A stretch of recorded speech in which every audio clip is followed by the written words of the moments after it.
Modern Classroom Project. What is the Modern Classroom Project?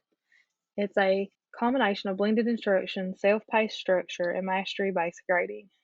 Blended instructions is for enable kids to have access to new content from teacher-created videos.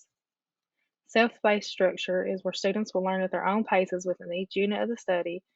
And mastery-based grading has the students determine mastery over a period of time. Things to consider while making videos for your modern classroom. Focus on one objective. Be concise. Use visuals. Make it fun. Incorporate animations. Build in opportunities for engagement. Self-pacing guide. While you're making your lesson and your video and your activities, you're going to have a must do, should do, and inspired to do. Must do are activities that cover essential skills, stuff that you want your kids to do definitely. Should do will be activities that will help develop skills and the student's knowledge of the lesson.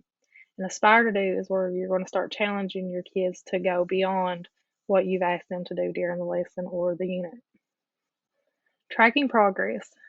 Indicate clearly what each student needs to do. Display students' progress but not their grades.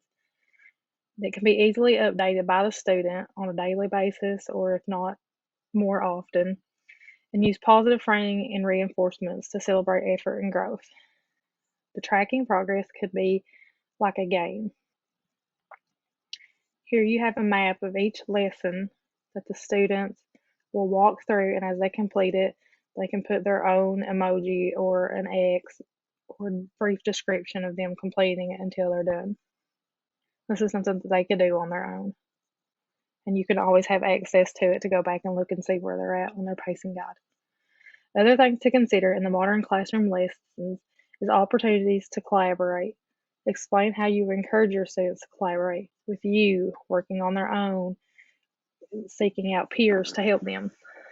What strategies will you use to motivate your students through this lesson? What about reflection? How will you help students become better learners through your reflection and your feedback?